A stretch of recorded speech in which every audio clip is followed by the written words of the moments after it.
what's up, everyone? Welcome to the official first ever rDNA podcast. What's the R stand for? Real, because we keep it real, as in REEL, because we're talking films this week, and we have special guests with us on the left there, making that most interesting face. You may know him as iRob version 4 from NAW, but I know him from the Sprite incident in 6th grade. It's true. It is true. I decided you didn't need your Sprite anymore. That's what happened. You decided with authority that I didn't need my Sprite anymore. And then I proceeded to attempt to, what did I do, strangle you or something? I don't remember. I think that they were angry at each other for about 0.5 seconds and then left on the way to the office, if I remember correctly. And this was our kind of first encounter. Like, we knew each other existed, but this was the moment we decided we should hang out, was just getting into fisticuffs.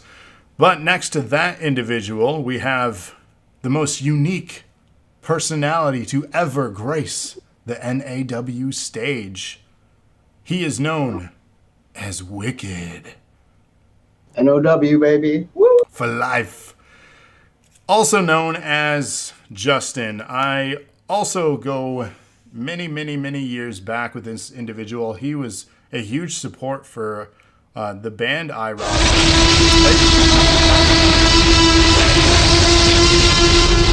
That is a loud host. Batman making their presence known. Thanks for the host. So we have, again, Justin here. He's been a huge support of my many ventures, iRob's ventures. He was a huge supporter when we had band practice in my father's basement. And I don't know, we were bad then. Have we ever been good at anything? Well, towards the end, I think we were pretty good, but we are right. The beginning, it was fun, but I don't think we were good. Well, you got to start somewhere, just like we're starting somewhere here with this rDNA podcast, where we keep it real. That's going to go on a t-shirt one day. We keep it real. REEL. You get it? Do you guys get it? We're going to force feed that. It's going to be a thing. I promise. But the reason we're here, we are gamers. We are nerds. We are movie fans. We just like things. And one of the things that we wanted to kind of talk about was tying video games and movies together. And then we realized that was a thing that existed. Did you know they made video game movies or movies out of video games? Just one. Just one. So I felt the timing was more perfect. Okay. Oh, come on. We have another host from time. Thank you for the host. So we felt that this first episode, with the timing of the new Mortal Kombat film, that this couldn't be more appropriate. And did you guys know it's been 26 years? 26 years. Yeah, if you want to do the math, I was 10 when it came out, so there you go. God, you old, man. Me too. Same with Wicked. We're all in that old man group. Flips to monitor only. Let me do that quick before we have weird echoes all night long. Just give me a moment. You guys want to talk about anything while I'm flipping these alerts? My one Sprite story that's probably the closest to you guys was at a pep rally. We were running back and forth drinking 2 liters. And I got the juggalo way in me and sprayed it all over the crowd and got in trouble from football and all that fun stuff. That was great. So that's I didn't know you got in trouble for that. I remember that. I didn't know you got in trouble for that. Oh, yes. Loss of football games and out of school for a few days. Yeah, we almost got out of school, but it was like literally the last day of the school year. So they just made us, they told us to go to the office. Our punishment was we didn't get to walk to the ice cream store, or or something like that. Yeah, because they did like half the class got to go, and then the other half was another day. And we were supposed to watch some stupid movie or something. So we missed out. I don't even know what we did. I don't even think we showed up for school at all. I don't remember. It was a long time ago. I think we went, like, they gave us nothing to do. We had to go, instead of walking, we went and sat in the in-house suspension room. That could be. Yeah, I spent many days there, though, through my time at school. I was not a good kid. Could you imagine that? But anyways, The thanks. ultimate bro story. Like, we have that. It's true. These are facts. These are facts. But I want to thank everyone for tuning in. If you're listening on podcast platforms, thanks for checking us out. This is the rDNA podcast on the Dose of Nerd Acumen podcast pages, depending on where you're at, Google, Apple, Stitcher, Spotify, and so many more. Thank you for listening back. Or if you're watching us on YouTube playing it back, thank you for that. If you ever want to join the live chat, join us on twitch.tv/Dose of Nerd Acumen and check us out on many social media pages. All you got to do is search for Dose of Nerd Acumen. But without further ado, our main attraction here this evening is indeed the film from 1995 known as... Can somebody do it? Who's wanting to do it? Mortal Kombat! There you go. Got both of us. That was amazing. I could tell you guys were in choir and not band. Definitely not. Definitely not. And that's right. Get over here. If you're not listening to us, get over here and listen. So here's just a basic plot summary that I looked it up, and this is a quote. 3 unknowing martial artists are summoned to a mysterious island to compete in a tournament whose outcome will decide the fate of the world. Now, if you were just told that simply, would this be a thing that intrigues you? Yes. He says yes. We got one yes. We got 2 yeses. I mean, that's the most vague description of anything ever. And, like, does it fit the story?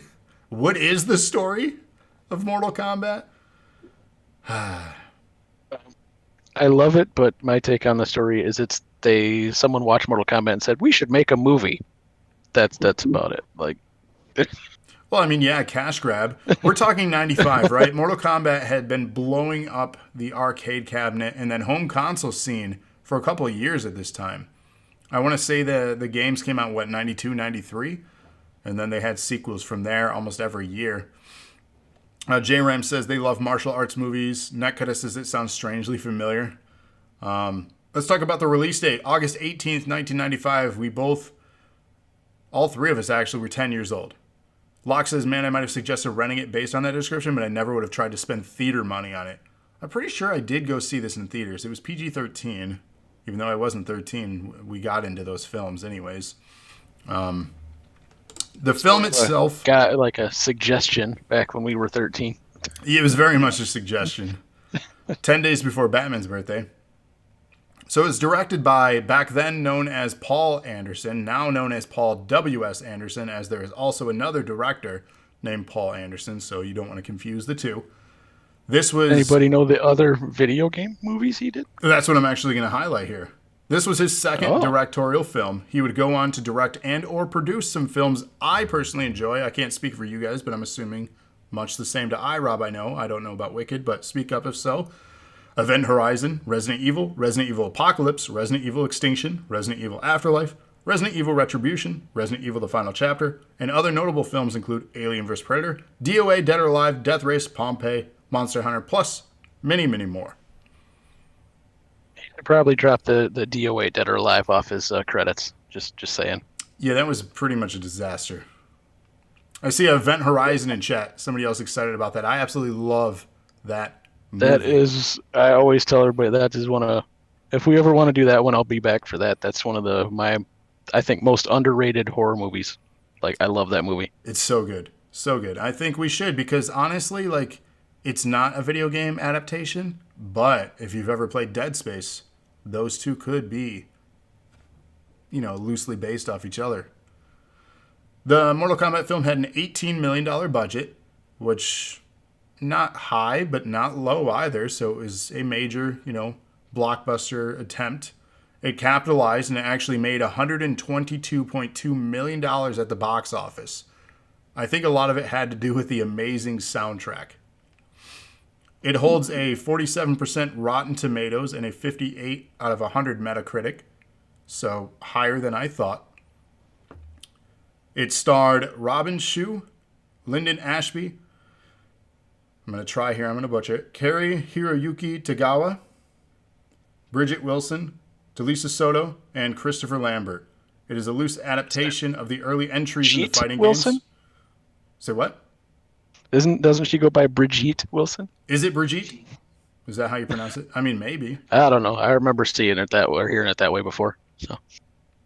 So Liu Kang, the actor, Johnny Cage, and the soldier Sonya Blade, all three guided by the god Raiden, or Raiden in the movie, on their journey to combat the evil sorcerer Shang Tsung and his forces in a tournament to save Earth. It was filmed primarily in Los Angeles as well as on location in Thailand, and again, it was rated PG-13. One little quick fun fact before we dive into our thoughts. Cameron Diaz was originally cast as Sonya Blade, but dropped out due to a wrist injury and then was replaced by Wilson. I think that would have been horrible. Just my take on that. I mean, do you think it would have drastically changed things? Not the movie itself, but trying to buy her as someone that could actually be tough. I don't know. But was Cameron Diaz even established at this point yet? We're talking 1995. That was Mask era.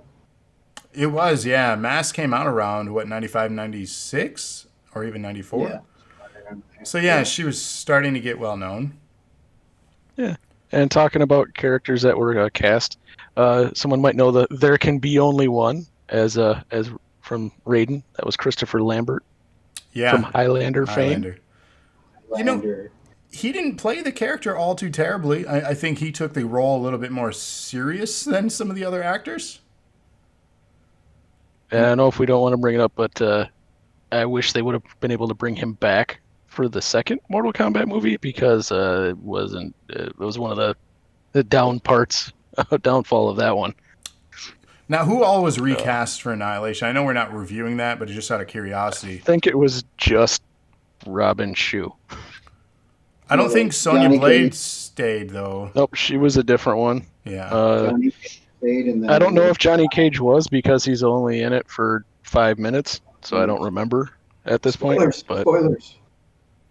So chat says, let's see, Mortal Kombat is the reason why Fear Factory became your favorite. Typo negative as well.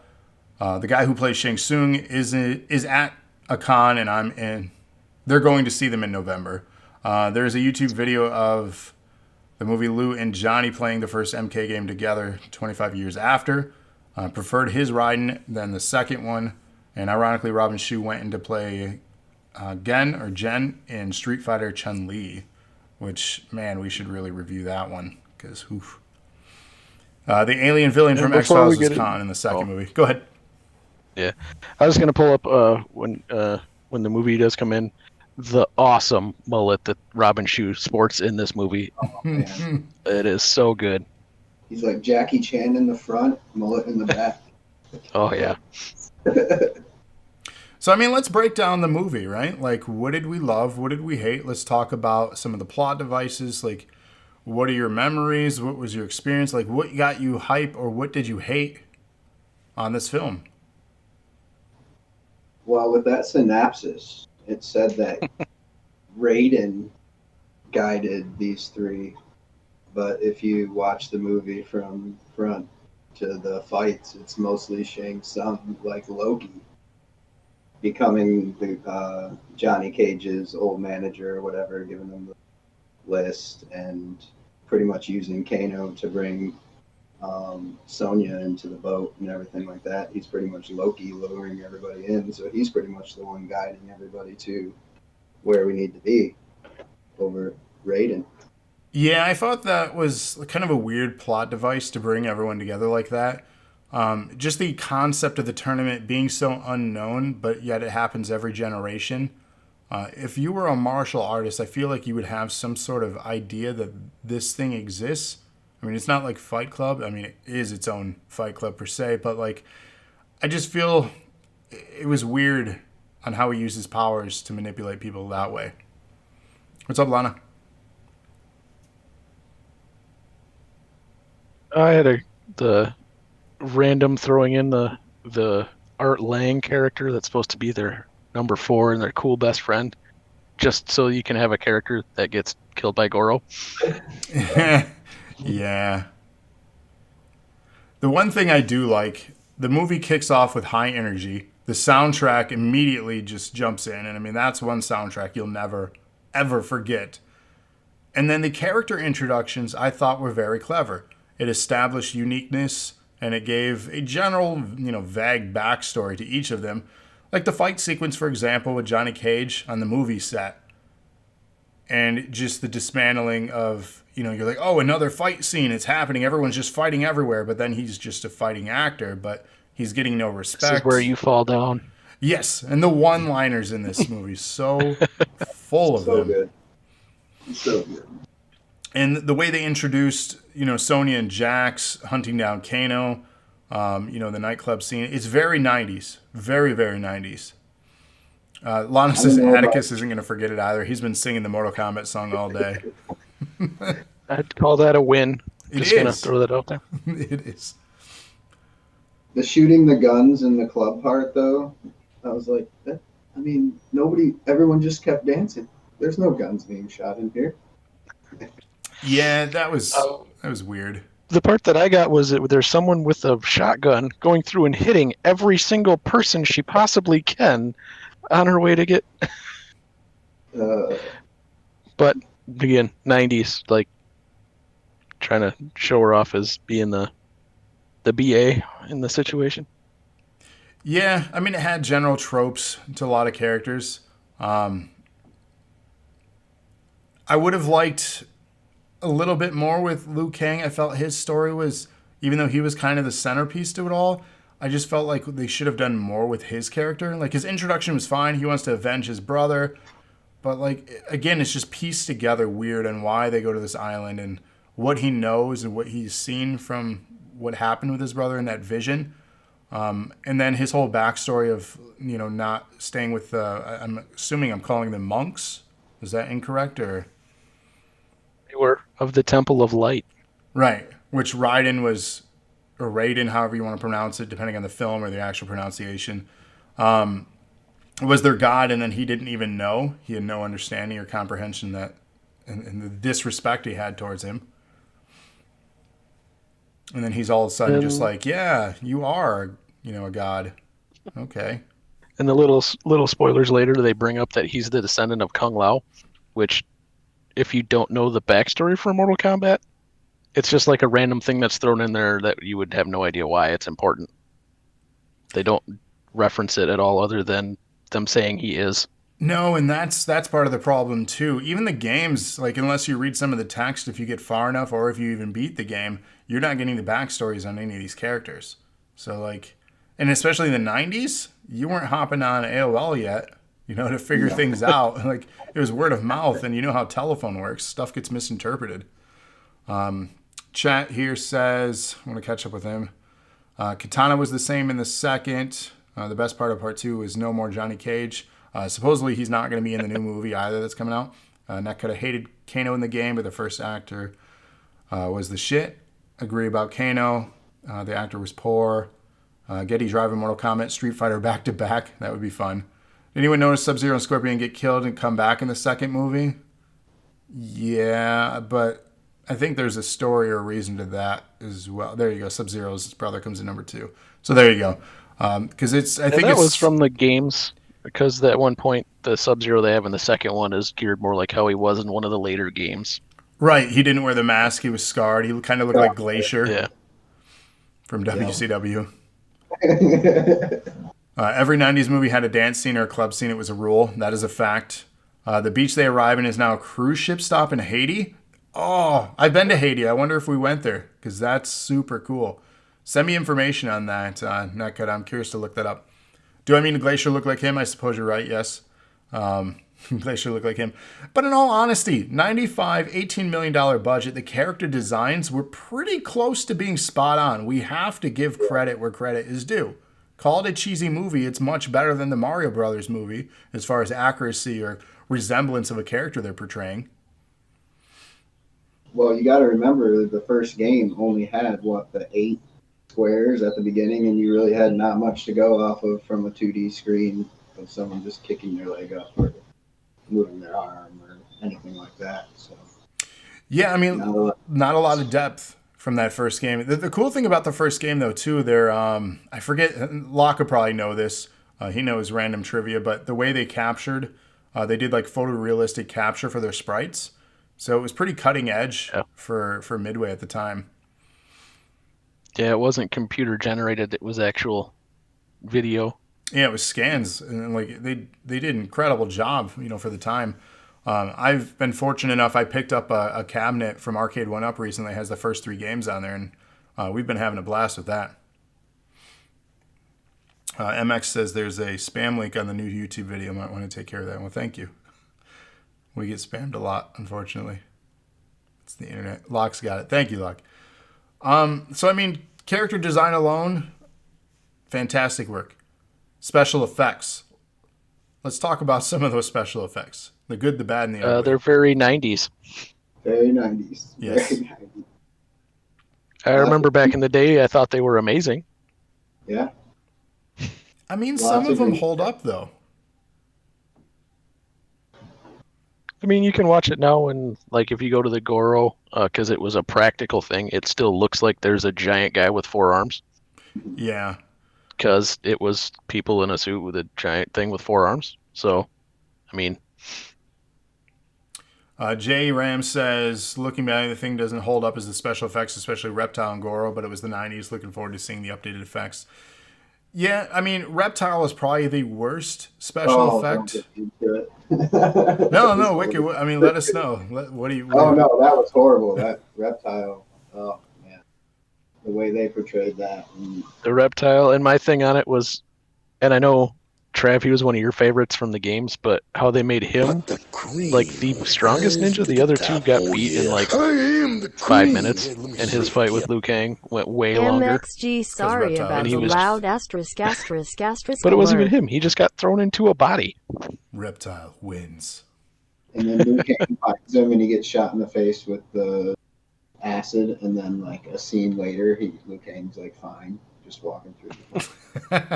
Yeah. I read some stuff too. The scene where he sneaks up and grabs Reptile when he was still in his like reptilian form. They had no clue what the CG was going to look like, much like a lot of stuff back then. They don't have anything they can impose on there to give like a rough draft. They just kind of went in and did it. So, hey, Robin, pretend like you're grabbing something. And that was basically it. I'm assuming that's how they got it. And they pieced it together fine. It's just the visual effect didn't hold up. Netcuttis has been playing a lot of Injustice 2, only recently found a fun MK Easter egg in the movie theater level. Hit the theater marquee enough, and the 2 movie title name letters spell finish him.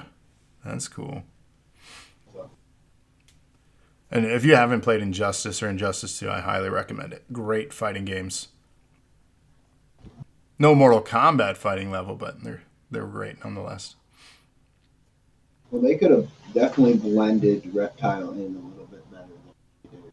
Because, I mean, it turned out him being just like a bright Rastafarian, greenish. It was really kind of out of place when they did it. When they brought him in. Oh, it definitely stands out. At least Goro, like Rob mentioned, the practical stuff tend to age a little better. Because the first thing in films are special effects. That's what ages first in films, right? Practical holds up better. It's why Jurassic Park still looks fantastic. And it's why Reptile looks like trash.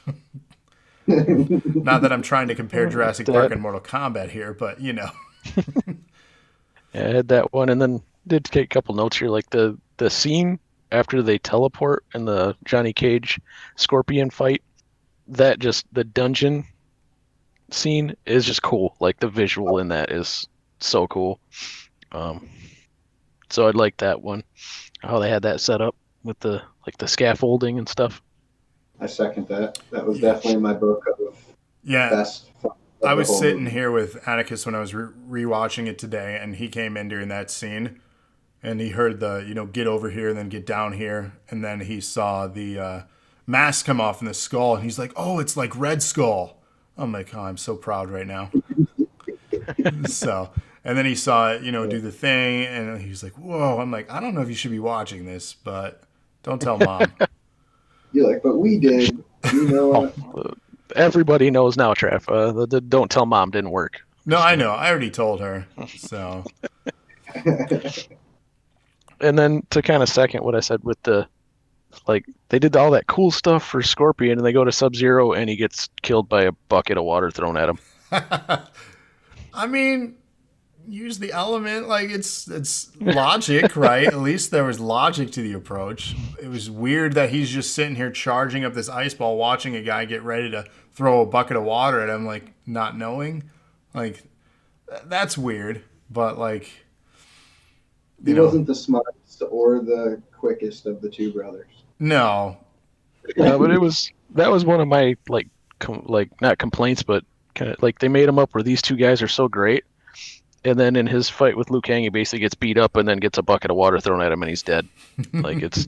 But here's the thing: in a tournament, everybody's got to lose, right? There can only really be one winner. But instead, we have like teams of people that survive. Which, in all reality, like Sonya Blade is fighting Johnny Cage. Like all these people are fighting each other. This is not how a tournament works in the game. Like there are no friends. So the fact like we have these good people and then bad people. It's just weird how they explain that, too. Like, that's not a true tournament, then. Because where did Liu Kang... Who all did he fight in the film? He beat... Some no-name guy with dreadlocks and a stick. Which was a cool fight. It was short, but it was cool. It was the first, your soul is mine, moment of the thing. Yeah. Which, that was cool. They did good bringing all those in, too. Bringing all the phrases and everything in. Say that again? And then he did They did really good bringing all the phrases in and things like that. Oh, they had to, though. Like, people were expecting that. Yeah. And then the next one, didn't Liu Kang just fight Kitana? Yeah, they had an exchange, and then, like, Shang Tsung just was like, I forgot what he said, but he was disappointed. Like, you're murdering and taking souls of everybody else, but because, like, why? Like, the inconsistency, it was so confusing. And then he just advances. And then who did he fight after that? That one was a Sub-Zero fight. Yeah, Netcutter says, that's enough. Because they were just talking strategy. That's how it ended.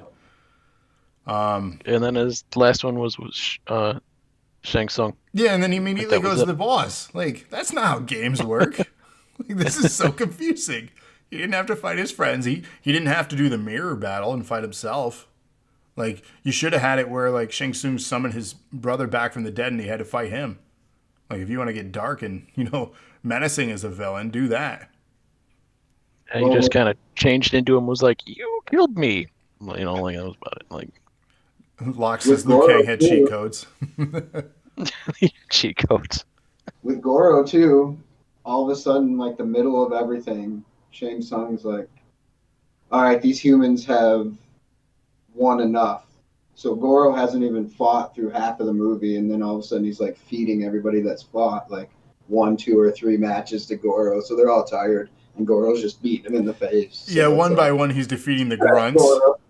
Yeah, the people that you don't know, just random guys getting thrown around into some rocks for a little montage. That scene reminded me of like the montage of Teenage Mutant Ninja Turtles 2. Where they let the babies, if you will, go out and destroy the city. So it just kind of reminded me that, all right, go have some fun. He basically said that to Goro. Go level up and destroy 20 grunts here. In actuality, if he defeated 20 people, he would be at the top of the tower then fighting Shang Tsung himself, right? Mm-hmm. Like, how does he get to beat 20 people, but then Liu Kang only has to fight 3? And he doesn't even beat one of them. I'm thinking if that's just one of the things they had to kind of make it where it's more movie than video game for that one. Where it's... I mean, I guess. I'm not hating on How about the splits? Oh, that hurt. He hurt his hand punching Goro in the nuts. Yeah. And then how Shang Tsung was just so annoyed that somebody getting hit in the balls is actually hurt. Like, why wouldn't you have empathy for that man? He just got sucker punched in the balls. He calls him an imbecile. Yeah. Oh, you imbecile. Yeah, Nick Those were says, $500 glasses, asshole. They were. The 90s death metal during the random body. Yeah. I mean, that soundtrack, though, so good. I'll say that again and again throughout this review. So good. And I think that's half the reason people still hold on to this film is that soundtrack. And it's why they're still using sound samples from that soundtrack in the new soundtrack, 26 years later. Oh, I don't remember the name of, but the techno group that literally their take on Mortal Kombat, where they had all the sound bites from the game and the techno. Oh, it was so good. Liu Kang, Johnny Cage, Mortal Kombat. Like, it's so good. To be honest, you didn't know if you ever saw Mortal Kombat? Oh, do yourself a favor. If you have HBO Max, it's on there, I think. At least Annihilation is. First one might be also, but like, find a copy. Like, I have a copy here. I bought it at a pawn shop. It might be on just YouTube. I mean, that's where I'm watching it, behind us here, by the way. Don't flag us, but it's literally on behind us. If you can see through. Wicked, not behind you. He's looking at his wall. No, it's in the background.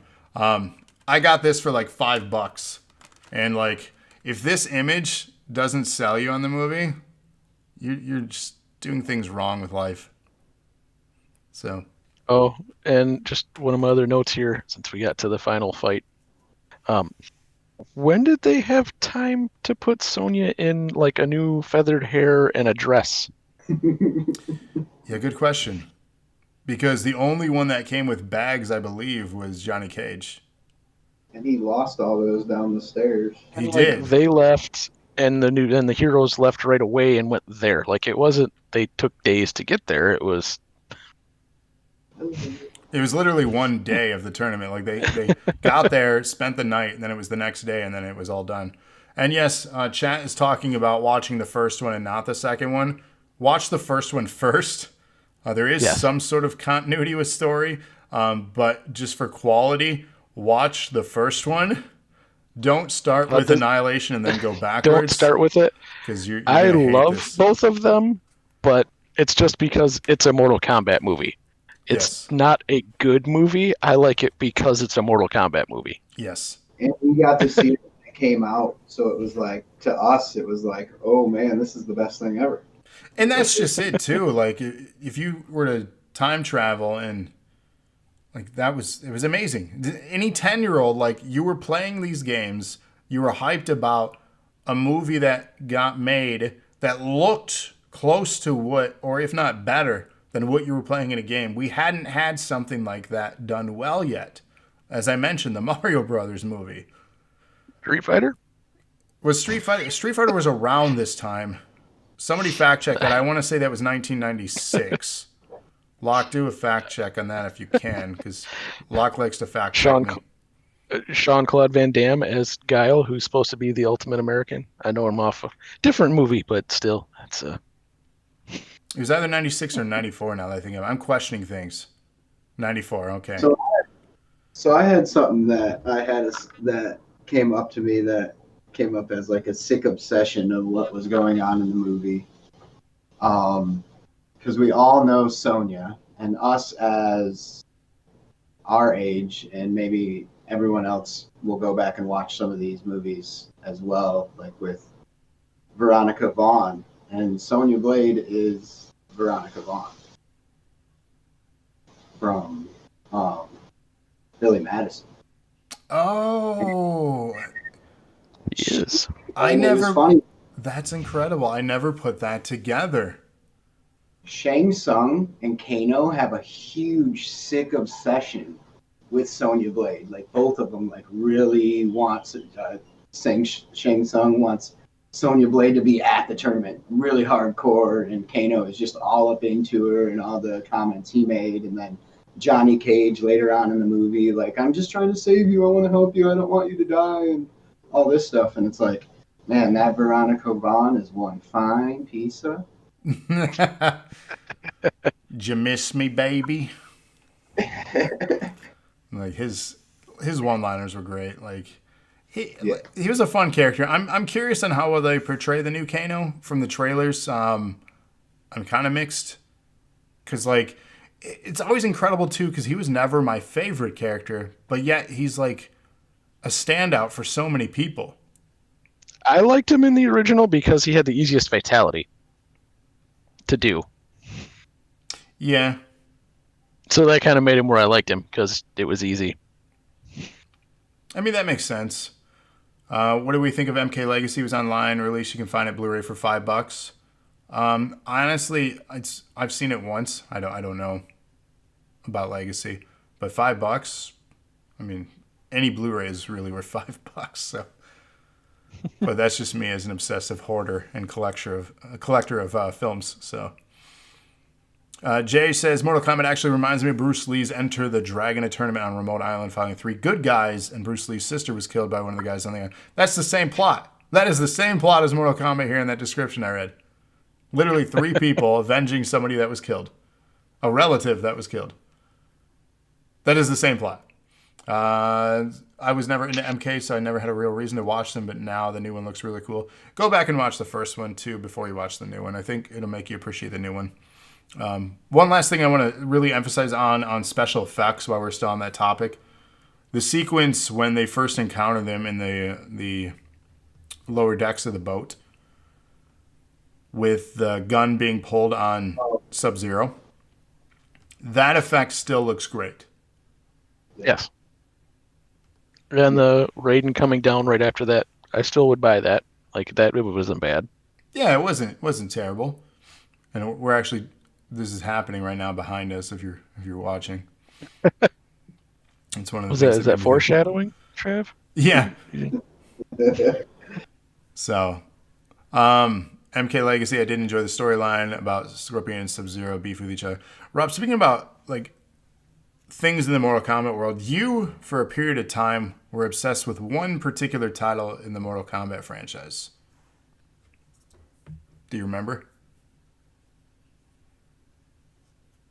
You don't remember? Not off the top of my head. It was on, I think, PlayStation or PlayStation 2. I think it was the Sub-Zero game. You had to like go through the overworld and like fight people. Oh, they had the Conquest mode for a couple of them. I actually really liked those. Yeah. Because you were obsessed with that for a long time. I don't remember which one that is. There was 2 or 3 of them. I know there was Deception had it. What other one? It's been. I'm old now. I don't remember. I mean, that'll happen. Fair enough. I recommend. But yeah, the Conquest mode. I was big into that. It was kind of something different than just lining up next to each other and fighting. Like you could actually go and explore Outworld and things like that. Yeah, I just remember every time. Like we would link up or something, you were finishing up on something in that. So for like a period of time, longer than like normal games. Thinking of Mortal Kombat Mythology Sub-Zero, maybe that might be the one. I just remember like you were playing that longer than your sports games or whatever else you were hooked on at the time, because you would jump around, much like I would to different games. But for some reason, some of them just stuck longer. That was one of them. Yeah, that was one. I'm trying to think. They still kind of do a little bit of it in the newer ones, but at least the last one I played. Yeah. Mythologies was a side-scroller platformer starring Sub-Zero. Yeah, I don't know if that was it then. I don't know. It was a long time ago. So. We're probably talking 15 years ago for this. So here's that fight we were talking about earlier, too, if you're watching the video version. So the first Liu Kang fight. Like I said, the martial arts in this was impressive. Like, they clearly had a good choreographer putting together the fight sequences. And the only thing is, like, for this one, it was a great fight. I'll take it, but couldn't they have got another character from the game to be who they're fighting instead of just some random guy with dreads and a stick? I mean, who would you place in there for him to defeat as his first person that he squashes, basically? I don't have a good reason to have another character, but I don't know. Just me complaining because I can. Because, I mean, at this time, the second game was out, which added a slightly larger cast. Could you have had another throwaway character? Well, from what they did in the second one, you have a bunch of And that's the thing too, like this license, what I'm curious about, I didn't read anything on this, but what I'm curious about is if they had to protect certain characters, not to diminish or damage stock in such characters, especially for sequels that were coming out, because they want people to be excited about a cast or a roster of characters in a game. Otherwise, why get the new game if you don't care about half the roster? So I'm curious if they had to have this throwaway person, lose instead of having a prominent character lose right off the bat in the first battle. That's true. Maybe they only had the rights to use the ones they did. I don't know. And that could be too. Sure, there could have been one. Kano didn't last long. No, Kano lost in his first encounter. I mean, he was murdered. I mean, it is Mortal Kombat. The idea if you lose or you die and you lose. With right before that, the gratuitous woman upside down in a tank top shot. Yep. Because I was 10 when it came out. I still remember that. I mean, if it came out last week, you'd still remember that. This is also true. That is. So we have now behind us here, they're talking about what we said earlier to the introduction of the Kano fight with her. Trying to think of what other points beyond special effects. Let's see if we could have done things differently as far as the plot. What would we have done? Awkward silence. Well, it's hard for me because get a movie, so it can't be just like straight tournament style like the game. Because it's just not. For me, it wouldn't make as believable a movie. Like this one was the good guys, bad guys, saving somebody. It's easy movie writing, I guess. Yeah. And more of like climbing the tower. They show the tower at the beginning and all that, and you're fighting to get up there anyways. You might as well show like, why aren't we going upstairs and everything like that, and make it turn it into more of like a, hey, we're trying to get to something at the end, and maybe Shang Tsung's up there in the top, something to that effect instead. I mean, the good thing is they did have at least a tower in the game. Thunder says more like Bloodsport, so more like a martial arts tournament itself. What's up, Kira? So and that's really like we already spoke on that. That's the biggest confusion and how structured or lack of structured tournament this actually was. And it feels like they were just making the rules up on the fly so Shang Tsung can just take over the world. And I mean, we kind of saw glimpses of that, him trying to cheat and make deals with Johnny Cage, towards the end of the film, and them randomly overcoming that plot device, and it's weird. But then you have the most powerful Raiden on your side, and things are going very slowly and badly for you till the end. Now, and while we were talking about special effects, it just reminded me of it. The Raiden, his lightning effects they give him in the movie are actually still pretty good. Like out of the end of his finger when he had it in his eyes, those actually still really good. Now, did Kano not ever use his eye? He doesn't in this at all. Oh, what the heck? It's just there. Oh, he just turns in the club, and you can see the eye. That's about what you get. Now, in the trailer for the new one, we've already seen that he actually uses it, so I'm assuming that was a big problem that people had, that he didn't use his actual thing. I'm trying to think too, because Jax only had a role in the beginning of the film. He never made it to the island. Completely different actor from the second movie. Yep. Completely, doesn't look anything the same. Not even close. They're like, Now, why didn't Jax make it? I know he was at the docks. He just didn't make it on the boat, was the story. Like, Sonya was the only one that made it on the boat to get to the island. Yeah, because she ran off ahead into the fog. Yeah. Behind everything. And was like, no, don't go. Come back. Don't get on that ship. Sonya! Like, just over and over. Like. Batman says he hadn't lost his arm yet, had he? I mean, he mentions it, though, doesn't he? He mentions something in the second one they talk about it. This one they don't say anything about his arms. Okay. Yes, we're talking about the original from '95. J-Ram, I think they were trying to cram so many characters and storylines. It seemed the time they had wasn't long enough for it. Yeah. Here's the thing, too. The second movie, so Jax has the arms in the second movie. But they're just like bionics over his arms in the second movie. Yeah, but the film takes place immediately after this one. So, like, what happened? Was there any, 6 months later? No, I think he got into a... I know it's different. When they find him in the second movie, Sonya, goes to the research facility where he's getting them installed on his arms. That's right. Get him to help. That's where we had, Sector introduced? Yeah. Yeah. Okay. I know we're not reviewing the second one here. I'm just trying to piece together continuity of characters. So... But somehow he lost 20 years between the first movie and the second movie from the actors they casted. Yeah. And they were, only 2 years apart? When did this one come out? 97, I think? What is this saying here? 97, yeah. So 2 years apart for the movies. Cyber Ninjas were the supposed best. To be exactly after. Kira says, I didn't know how Melina was shown in that. Yeah, I mean, her character portrayal is very different in Annihilation from what she's known as. Yeah. Annihilation was honestly a train wreck. Baraka.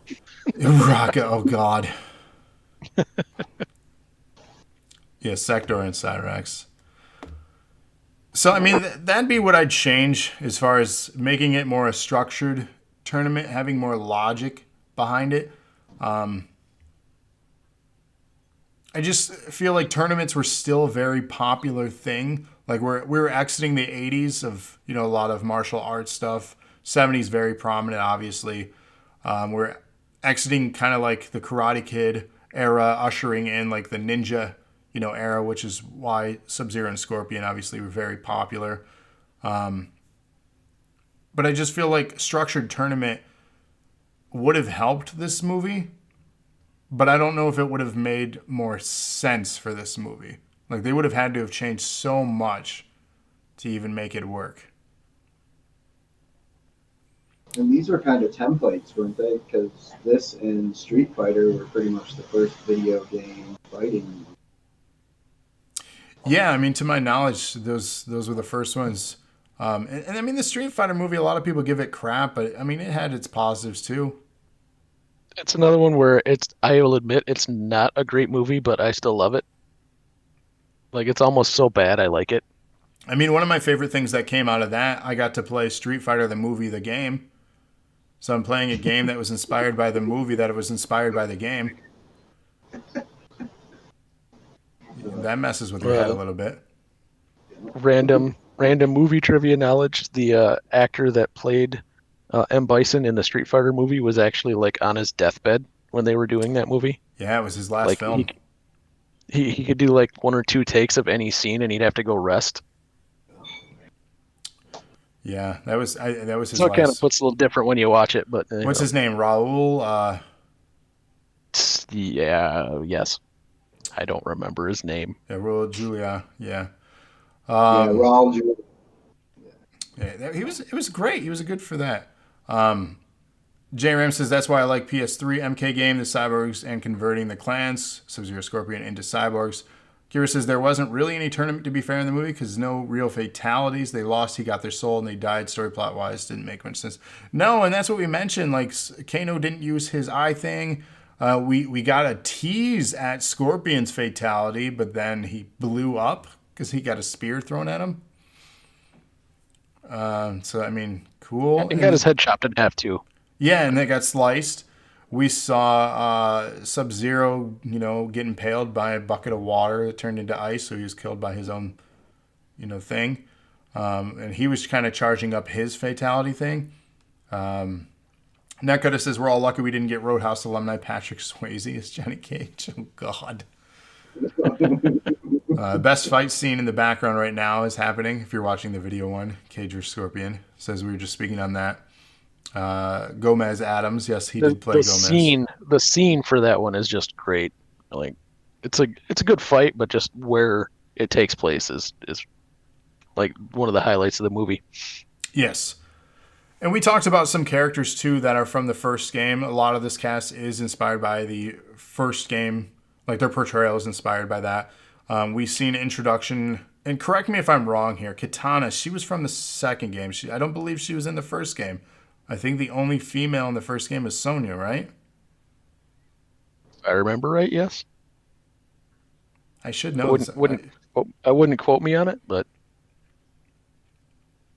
I literally have the arcade cabinet sitting next to me. I should know this. Only playable one. So, yeah, there we go. And, I mean, technically, too, like, Kitana, she didn't really play much in this tournament other than helping Liu Kang out, as we're seeing it play out, behind us right now. So she didn't really...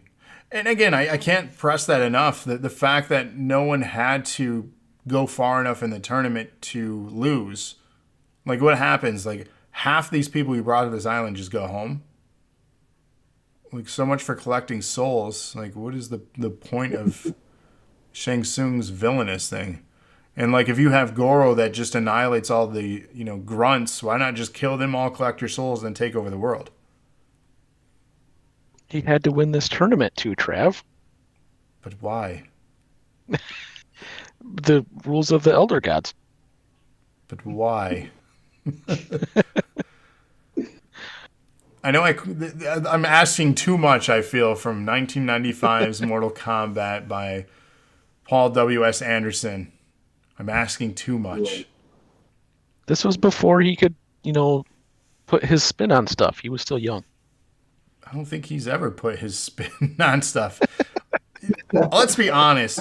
I don't think, like, most critics are going to say that Anderson is a fantastic director. I think there's going to be, fans that like a certain type of stuff, much like ourselves, that are going to praise his work, because I don't think I'm in the majority when I say that I love the Resident Evil films. I like all of them. I don't. You can diss on me if you want. I like all of them. And that's the thing. I don't think we're in the majority there. We could be wrong. Batman says his wife is great. Agreed. So, like, but in all honesty, like, your second movie coming out the gate, this is not a bad approach to things. I want to run through the story on how it's described, and then we'll touch on things as we go here. So, again, kind of filling in more details on Mortal Kombat. It opened August 18th, 1995. It was number one at the box office for the weekend with $23.2 million, nearly 8 times the opening amount of the only other new release that weekend, which was The Babysitter's Club. At the time, it was the second highest August opening after 1993's The Fugitive. The film enjoyed a 3-week stint at number one, grossing $73 million domestically in the United States. It also earned $51 million overseas, for a worldwide total of $124 million. The film so far sits at the 7th highest grossing video game film adaptation ever released in the U.S., behind Sonic the Hedgehog, which is incredible. I really want to do a review of that. Still haven't seen it. Hold up. I'm fired too. What? Yes. Oh my God. All right. I'm going to put a poll out. You guys, the viewers, listeners, we're going to put a poll out. Emmy wants to come say hi real fast. Okay. Hi. How come you haven't seen Sonic yet? They want to know how come we haven't seen Sonic the Hedgehog yet. I don't even think she knows who that is. That's a fail on my part. I don't know if we can have Rob on this podcast anymore. He might be one and done. Are you kidding me right now? You have not introduced... You are a huge fan of the Sega Genesis and Sonic 2. This is true. I have taught you nothing as a friend. Nothing. I am ashamed right now. Kira says Sonic was good. Props to them. Listening to the community changed it out of nightmare fuel. Like, really, who looked at Sonic was like, let's give him teeth and make him look human. Yeah, that was a bad idea. J. Rem says, I would love a Resident Evil film like number 4 or 7 Biohazard. That would be great. Locke's revoking Discord permissions, so you guys are getting kicked off. Well, not you guys. Wicked, you're fine. iRob is officially fired, though. Man, I am just... All right. That will be a future review. You both got to watch Sonic. You have to. I'm sorry. Homework. It is homework. I am assigning homework, and you will be pleased. Hopefully. If you're not, let's talk about it. It looks good. It's on the list of things I want to see. It just hasn't happened. It was my favorite film last year. Hands down. Favorite film last year. All right. The other movies that it's behind is Detective Pikachu. Have you seen that? You should. It's good. It's not as pressing as Sonic, but you should. Lara Croft Tomb Raider. Or Lara, if you want to pronounce it correctly, I guess. The Angry Birds movie. Prince of Persia, The Sands of Time. And Pokemon, the first movie. You know, Locke, I am going to step up my screening process. This is a shame. Shame. I will say the Prince of Persia is one of those that I also enjoyed. I don't know. I didn't really play the game, so I don't know if it was like the game at all. Movie, not bad. I can't say that I enjoyed the film. So that's fine. Maybe that'll be one we also review, as we want to stick to video game themes to start, because there are a lot. And then we'll venture outwards. Lana is ashamed of both of you. Now you're in trouble. She has passed judgment. Locke says Prince of Persia was okay, kind of guilty pleasure movie because it's not great, but it's watchable. Kira says, you know what I enjoyed until I played the games, I was bored. Prince of Persia: The Sands of Time. When I played the games, then rewatched the movie, I was like, oh no. Assassin's Creed, House of the Dead. Assassin's Creed film was not great. We should do a review on that. The House of the Dead, it was... Lana says white guy is a Persian. Yeah, that's probably a no-go. Let's stop whitewashing films. So let's go through the plot of the film, the story here, and then we'll talk about our final thoughts on everything. So Mortal Kombat is a fighting tournament between the representatives of the realms of Earth and Outworld, conceived by the Elder Gods amid looming invasion of Earth by Outworld. If the realm of Outworld wins Mortal Kombat 10 consecutive times, its emperor will be able to invade and conquer the Earth realm. Don't we have 11 Mortal Kombat games now? So did they not win 10 times then, or do they actually go into the Outworld in one of the games? I have not kept up with this series. I think the last one I played was 10 because it was free. I think the gist of the, like when the game started, is they had won 9, so that's why you control the Earth people and you win, so they don't get to come in. Okay. Batman plays. I know he's up to speed. He says he's got 11. So the Shaolin monk Liu Kang and his comrades, movie star Johnny Cage, military officer Sonya Blade are chosen by Raiden, the god of thunder and defender of Earthrealm, to overcome their powerful adversaries in order to prevent Outworld from winning their 10th straight Mortal Kombat tournament. Each of the three has his or her own reason for competing. Liu seeks revenge against the tournament host Shang Tsung for killing his brother Chan. Sonya seeks revenge on an Australian crime lord Kano for murdering a fellow officer. And Cage seeks to prove that his martial arts skills are real. Just like this podcast, we keep it real. 9 was a straight up reboot. You know, I don't think I played 9. So I don't know. At Shang Tsung's island, Liu is attracted to Princess Kitana. I mean, who's not? The Emperor's adopted daughter. Aware that Kitana is a dangerous adversary because she is the rightful heir to the Outworld, and that she will attempt to ally herself with the Earth Warriors. Tsung orders the creature reptile to spy on her. Liu defeats his first opponent, and Sonya gets her revenge on Kano by snapping his neck.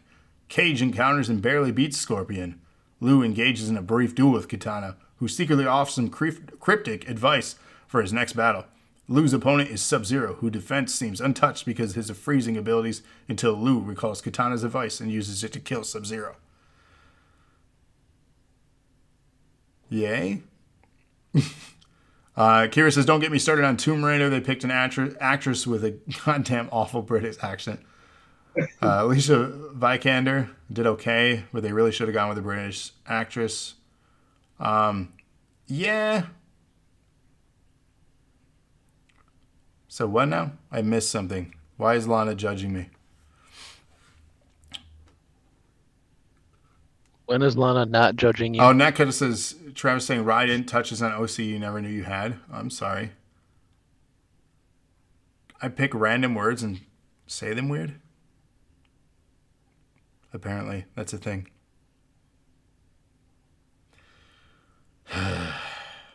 You do you, man. You do you. Apparently, this is Judgment Cast. Prince Goro enters the tournament and mercilessly crushes every opponent he faces. One of Cage's peers, Art Lane, is defeated by Goro as well, and his soul taken by Shang Tsung. Sonya worries that they may not win against Goro, but Raiden disagrees. He reveals their own fears and egos are preventing them from winning the tournament. I mean, in all honesty, like, what are they actually overcoming? Do they play on that a lot? Like, I know they keep telling Liu Kang he's not ready, but he's like, no, dude, I'm ready. But everyone else is like, I don't think he's ready.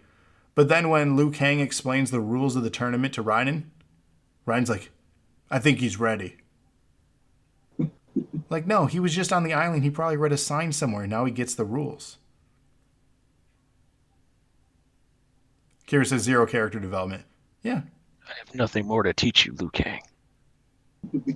No. Yeah. I mean, that's kind of, I don't know. Despite Sonya's warning, Cage comes to Tsung to request a fight with Goro. The sorcerer accepts on the condition that he be allowed to challenge any opponent of his choosing, anytime and anywhere he chooses. Raiden tries to intervene, but the conditions are agreed upon before he can do so. After Shang Tsung leaves, Raiden confronts Cage for what he has done in challenging Goro, but is impressed when Cage shows his awareness of the gravity of the tournament. Like, you're here to fight each other. I think they were talking where he looks at Raiden and goes, we're mortal, we actually fight. Because I think most people are like, Raiden, why don't you help us? Is the gist. So that's a great question. Why is he not fighting again? Did we talk about that? In the first one, he's supposed to just be the god, like, it's the idea, I guess. And then the second one I remember, he, like, cuts the sleeves off his shirt and cuts his hair. He's like, I'm here to join you guys to fight. He's not allowed to do it. He had to make himself mortal. Yeah. In the second one. By spiking his hair. And completely different actor. Kira says, I will teach you the ways. A 3-minute training montage. You're ready. No, he's not. End of MK11 main story was a nice twist. I haven't played it. I really should, though. I'm just not great at fighting games. I like them. I'm just not great at them. Let's see. Cage faces Goro, uses Guile element as surprise to defeat the defending champion. Now desperate, Tsung takes Sonya hostage and takes her to Outworld, intending to fight her as his opponent, knowing that his powers are ineffective there and that Sonya cannot defeat Tsung by herself. Raiden sends Liu and Cage into Outworld in order to rescue Sonya and challenging Tsung. In Outworld, Liu is attacked by Reptile under orders from Shang Tsung to prevent him and Cage from rescuing Sonya, but eventually gains the upper hand and defeats him. Afterward, Kitana meets up with Cage and Liu. She reveals to the pair the origins of both herself and Outworld. Kitana lies with them and helps them to infiltrate Tsung's castle while advising Liu Kang about 3 challenges in the castle: to face his enemy, himself, and his worst fear. 2 of those which happen in like 5 seconds, by the way. Yeah, I mean, the ending fight sequence is really not great either. Like, I think the idea was good, but it was like, face your enemy, does a fight scene. Face yourself, lasts 30 seconds. Turn into an animal. Yeah, animality. Like, I feel like that was... It had to be snuck in there just in case there wasn't a second movie. Yeah. Like, we gotta sneak this in. We gotta sneak it in. And Locke makes a great point there. The front half of the movie is significantly better than the second half. It's like they plotted things out, pun intended. And then they're like, we got to cut this to 90 minutes. Nobody's going to watch a 2.5-hour Mortal Kombat. We got to make this PG-13 because we want more butts and seats. So, yeah. And they spent all their money on that one Sub-Zero scene and all the lightning for Raiden. So that's why those are the best that we've brought up so far. And so they couldn't do anything in the second half of the movie. They exhausted their funds. Yeah, and somehow Liu Kang's immortal, but he does a fireball at the end of the movie. Yeah. he throws that out. All of a sudden he has powers. Maybe it's because of where they're at. I don't know. Nakata says, you all are complaining y'all haven't seen Sonic yet, but are doing a podcast and movie based on recent games that are great we haven't played. I mean, I guess. I get your point. We can't see everything and play everything, okay? It's impossible. Stop judging. So at the beginning of that last little statement you made, he said that Johnny Cage caught Goro by surprise. He peen-hammered him. He didn't catch him by surprise. He just straight up peen-hammered him. Is this where we get IROB from? I mean, it could be. It is one of my favorite parts of the movie. I mean, I'm not going to lie.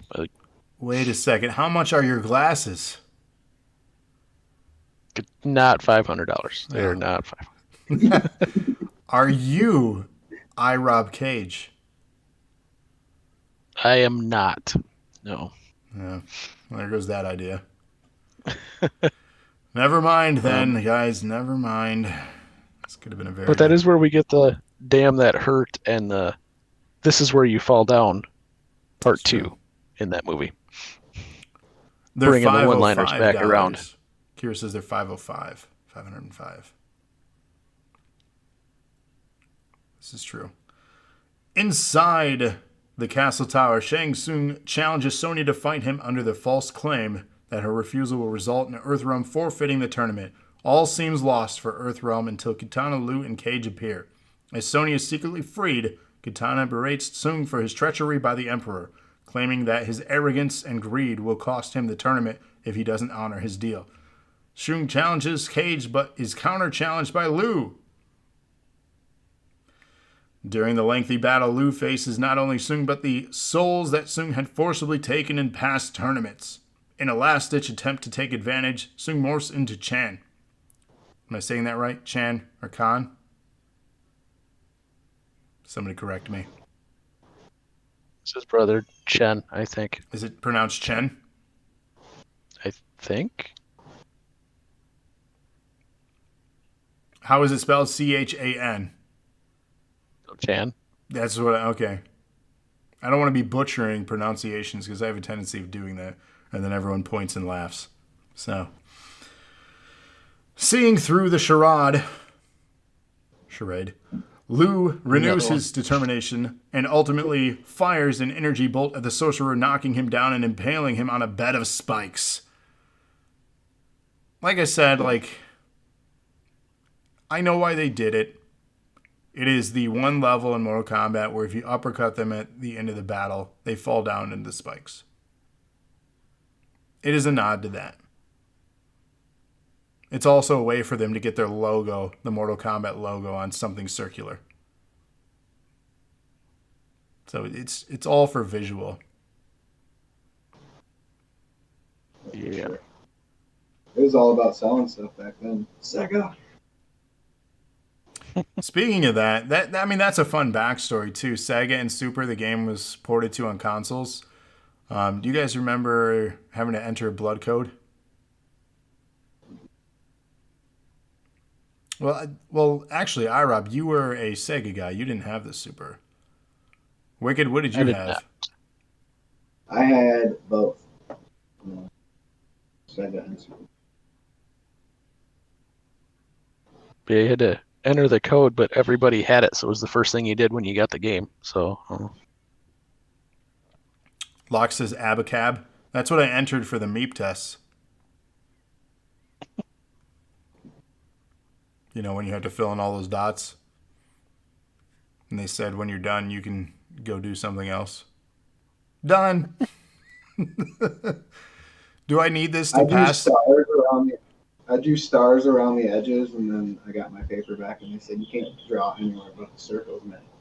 Ah. Wicked, Cody asks, is that face paint or a mask? Oh, it's definitely face paint. Creep up on the camera so they can see. There you go.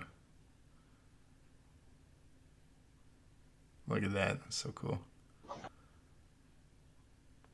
When you're done, can you work with Dr. Honeydew? What does that mean? Why is Lana facepalming? No, I'm confused. I'm like, am I gonna get in trouble for not seeing another movie? Yeah, I mean, you may. I feel we should make a list and see what movies you have and haven't seen, so we can all judge each other and then point and yell at each other to go see movies, and then we'll say, yeah, we'll go see them, and then we don't actually go watch them, because that's just a continued narration with friends. That used to be the thing when we did. If you haven't listened to the podcast on All the Good Culture, speaking of, if you guys like 90s stuff, since we're speaking on the year that was 1995 here, which Mortal Kombat released in, we do have a podcast available for the year 1995. Go back and check that out, where we highlight all the good things culture from that year, including comics, wrestling, movies, music, and we do judge each other in that one too on a list of top grossing films and what we have and haven't seen. So you should go check that out. That's available on podcast platforms now. Back to the show. Hey, you gotta throw that out there. Soong's death releases all the captive souls, including Chan's, before sending to Afterlife. Chan tells Liu that he will remain with him in spirit until they are once again reunited. Reunited and it feels... No. The Earth Warriors return to Earthrealm, where a victory celebration is taking place at Liu's Shaolin Temple. But the jubilation abruptly stops when the giant figure, the Outworld Emperor, suddenly appears in the sky and declares he has come for everyone's souls. Raiden replies, I don't think so. And the warriors take up fighting stances. Mortal Kombat! Okay, and that's the movie. Sorry. And yeah, I mean, that. What do the kids say now? It slaps? Is that still like what everyone says about music? Was that ever a thing? Am I that far behind? I don't even know that one. I don't know. Cody's here with us. He's a generation behind us. Cody. And then MX too. If you're still here, slaps, is that how you describe something that is good? You got to smoke more to sound like Raiden. I do. You know, I'm a former smoker. I haven't had one since I don't think so. End of 2006, 2007, so. J. I think that was part of why he was so good for the Raiden role, is because that Christopher Lambert, his voice does that. So it like automatically gives him that air of power, I guess. It does. Cody's 27. He says, yes, slaps is good. So I used it properly. You should be proud. I'm still hip. Slaps enjoys me. I prefer it being a banger. Don't overuse it. I'll get in trouble. Yeah, and then I won't be cool. That was never cool, so I'm okay with that. Cody says, Will is 20. Don't put me in that category. I was 20 once. Yeah, me too. Oh, to be young again. That was 5 years after watching this movie. Oh my God. Stop it. Locke's been out here telling kids to get off his lawn since the movie came out. That's a fact. So a handful of people on a leaky boat are going to save the world. Basically, I mean, that right there should be the actual synopsis. You take that, put that in the trailer, that's how you put butts in seats. But let's be honest. Especially with Bridgette Wilson saying it, you know, because that's... And Veronica Vaughn right in the picture every time. And Locke is right. This movie is incredibly quotable. And I feel it is one of the most underrated and underappreciated video game adaptations. Sure, some of the special effects are dated. Sure, the dialogue is quotable, but yet atrocious. But the portrayals of the characters and the likeness is not terrible. The combat implied here is not terrible. It's even great at times.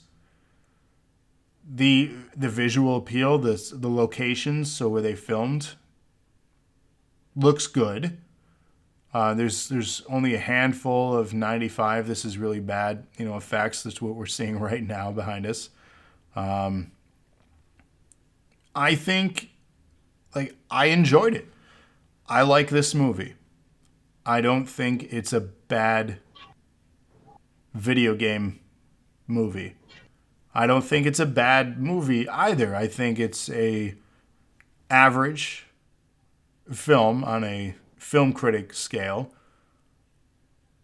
But I think it is a fun movie. And if you're going into this film knowing what Mortal Kombat the game is and was, and not expecting anything other than a soundtrack that slaps, and just a fun, action-packed thrill ride, and a PG-13 level, you're going to enjoy this film.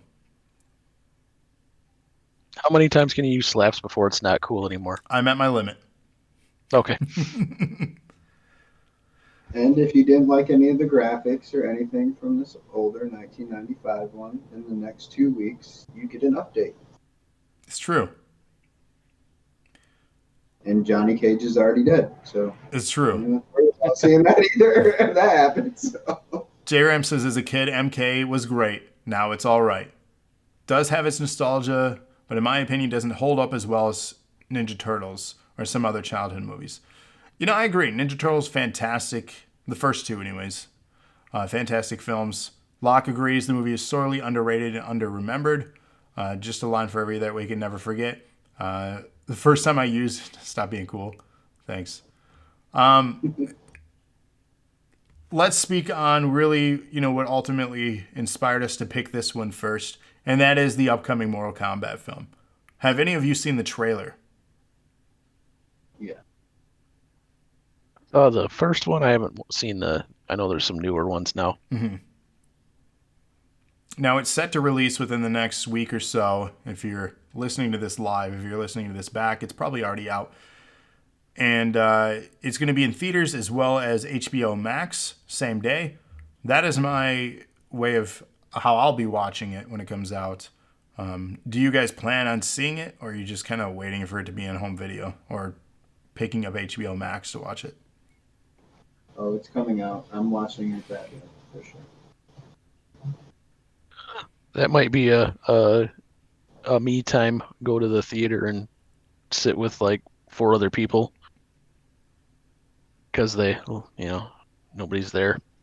I go see it just for the sake of I want to see it, and we don't have HBO Plus, so you should get it. HBO is great service, especially this year with their same day releases.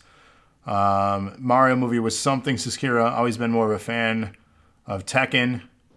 Travis liked HBO Max because of the new Godzilla movie. That's why Travis liked it. Yes. Oh, man. Yes. Godzilla Kong. Yes. I would love to do a review on that, but that's maybe for a different show, different day. We're going to try to keep it to video game, even though there were Godzilla video games. And King Kong video games. So it's true. However, we could do Rampage, which starred Dwayne "The Rock" Johnson. Actually wasn't a bad movie. Was not a bad movie at all. You mean you have to know what you're going into, but I enjoyed it. Yes. Any video game movie, you really have to be like, all right, they're trying to follow a video game. Pretty much, you have to know what you're walking into. But I will preface for any other time, if you have me back, which I would love to be back, I am notoriously a very nice critic. I like a lot of things that other people find horrible. Which is one of the reasons that we got along when we, had hangout sessions, because ultimately we hang out late or you just crash at my place, almost every weekend, pretty much actually every weekend and sometimes throughout the week too. We were throwing movies because if you didn't know about me, I am a movie collector. I always had new movies or I was always renting something. And when you find a buddy that is willing to watch whatever the fuck you put in, you are going to make best friends with that buddy. So that's I'm like, okay, we're going to watch this. He's cool with it. Awesome. Like it's not. There was that time where any movie you found, if it was a horror movie, you bought it and had to watch it. Yeah, I was grabbing everything horror for a short period of time. And some of those were not great. No, they weren't. Some were like, oh, this is a neat find, and some were not good. No. And then even those you can make it fun by just making fun of them at that point. But Nat could have asked when the Katamari video game is coming. The video game movie. Is that a thing? That would be a pretty intense movie. Yeah. They probably have Nicolas Cage in it. So from this era of 95 and younger, my mom used to work at this place called Levy Entertainment, and it was a promotional CD and video place. So that's how I got to see Mortal Kombat, was on VHS the first time. Oh, that's awesome. And I used to watch all the Friday the 13th, all the different like underground movies like Arcade. I don't know if anybody's ever seen that. Yeah. Just a lot of different movies as a young kid, just being promotional, and that was probably the best part of my mom working there, just being able to see all these movies like this. Yeah, I would have loved that, to have access to a ton of things maybe I would have been exposed to. It's like the cable guy, just sit up and watch movies all the time. J. Rem says best horror movies are the ones at the dollar store with 20 to 30 movies on it. I scooped a bunch of those up too throughout my time collecting, bad things. Cody says, I'm surprised GTA hasn't been made into a movie. I mean, it's inspired from so many films. It is a collection of movies itself. So what character are you hoping to see in the new film? They would like to see, Kira would like to see Devara and maybe an appearance from Kodokan. In all honesty, I don't know who I would want to see that I haven't seen yet.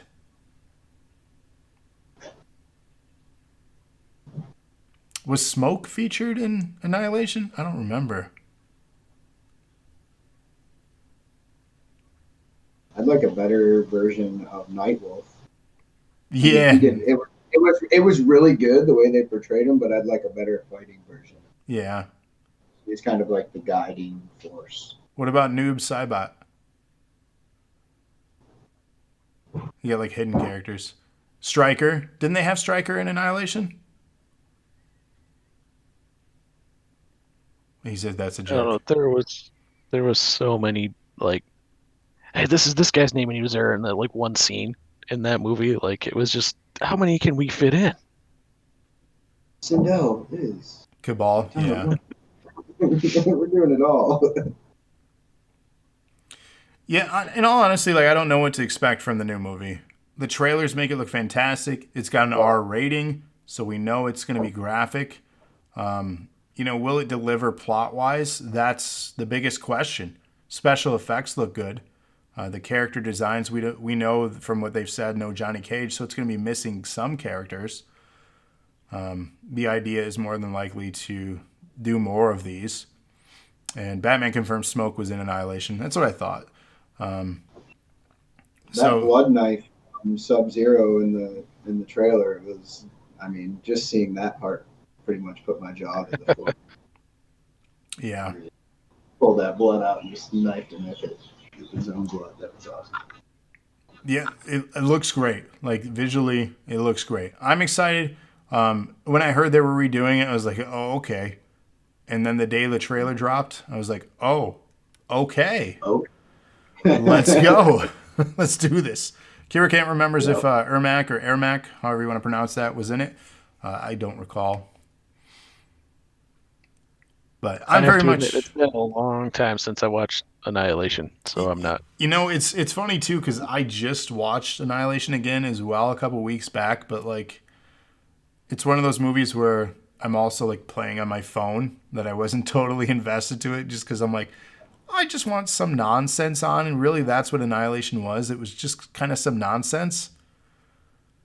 Like I think it was the first one did well, so let's try another one. Oh, for sure. And then since they didn't make a third one, you know how it went. That is what happened. And that's exactly what happened. There was an idea for a trilogy of films. The second one didn't do well, and they stopped doing them. So they had the anime around that time, or something else came, or a series. I can't remember what it was. Somebody spoke on it earlier on in the show. It was like Legends or something. Scorpion's Revenge was a good animated film they did for. And I don't remember it. I know I've seen it. I just don't remember it. But that was more graphic and mature audiences. Right. Intense. Kira says, think Annihilation is a good background movie when you're doing something and just glance over. Yeah, and that's basically what it was on for. I was like, I can't really decide what I want to watch. I just kind of want to watch something to unwind from something I just watched. I think I was watching, I can't remember. I think that was the night Andrew and I watched Tenet. And so I just wanted something else. Which, if you haven't seen that movie yet, check out Tenet. The live series Legacy made Kano look like Terminator. Speaking of movies you need to watch, yes, watch Tenet. But, I mean, really, I don't have any more thoughts on the 95 Mortal Kombat film. I feel like we touched on all the things I wanted to. Do you guys want to share, your stories? Wicked kind of was mentioning, how he watched it, or, anything you want to add? That's pretty much it on that front. That's how I got to watch it, was promotional video randomly put in my hands, but I used to play the video game when I was before that, so I was always playing that on the Sega, and got the movie and thought it was pretty amazing for what it was in 95. I mean, I thought we had a lot of good movies come out at that time. That must have been the year, because that's like the year of Fifth Element, those kind of movies and things like that. Wait. Fifth Element came out back then?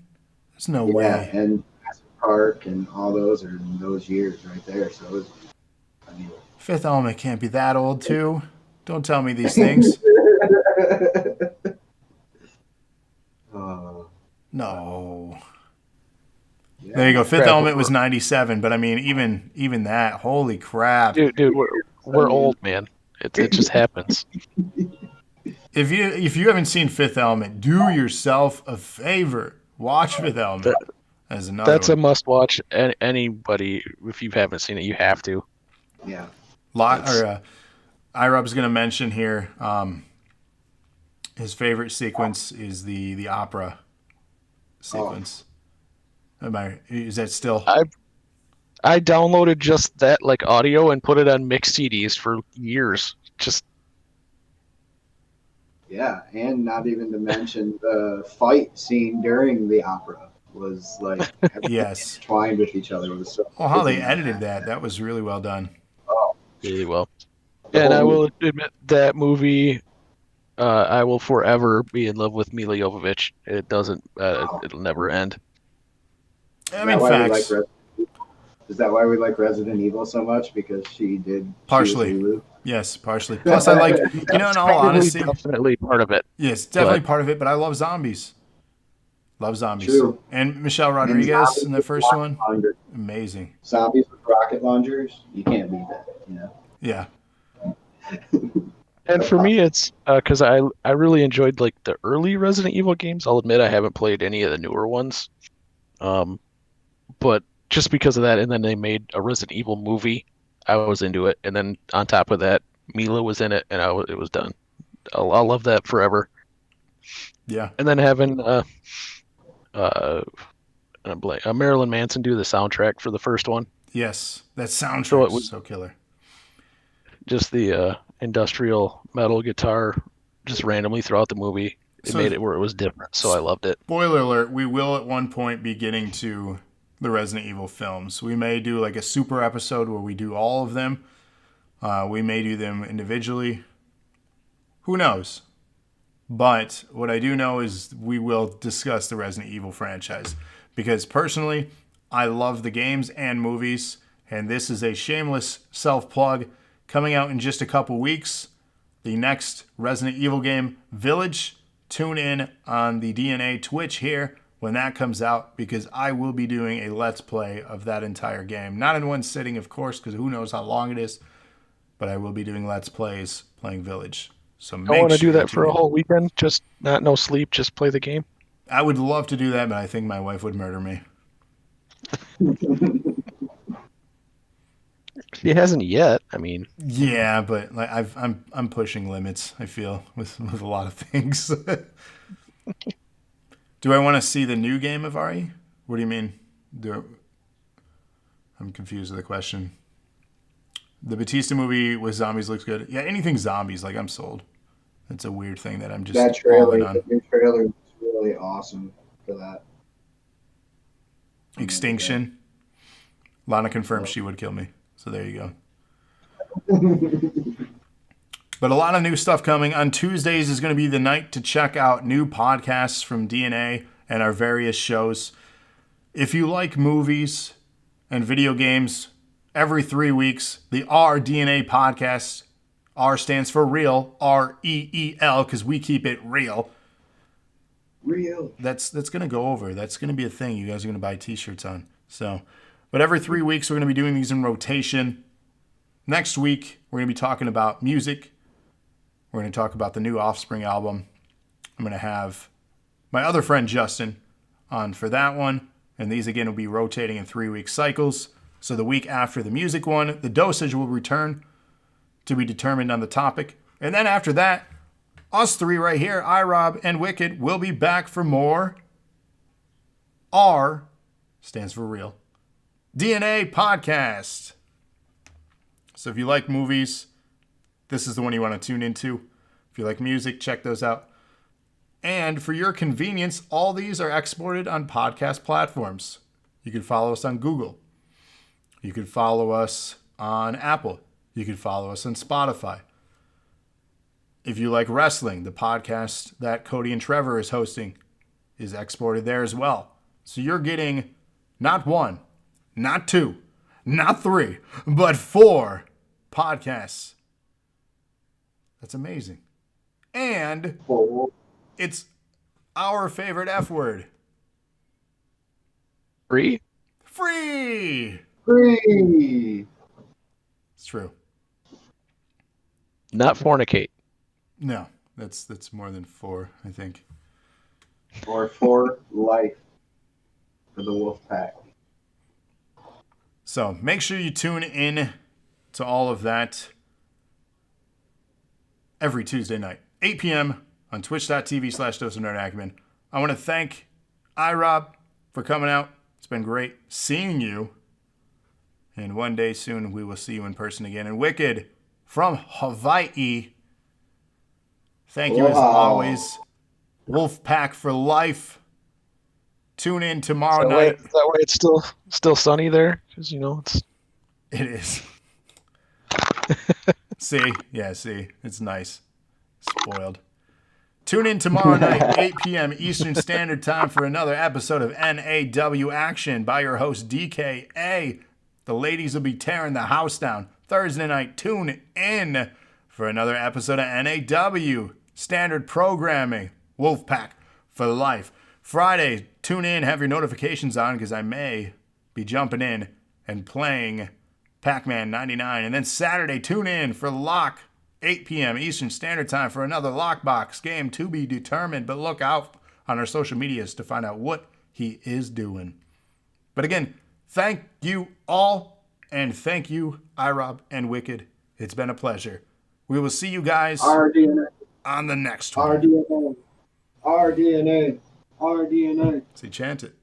R stands for real. And bye, everybody. I want to apologize for my grill, my face, but it's the only one I got. Peace.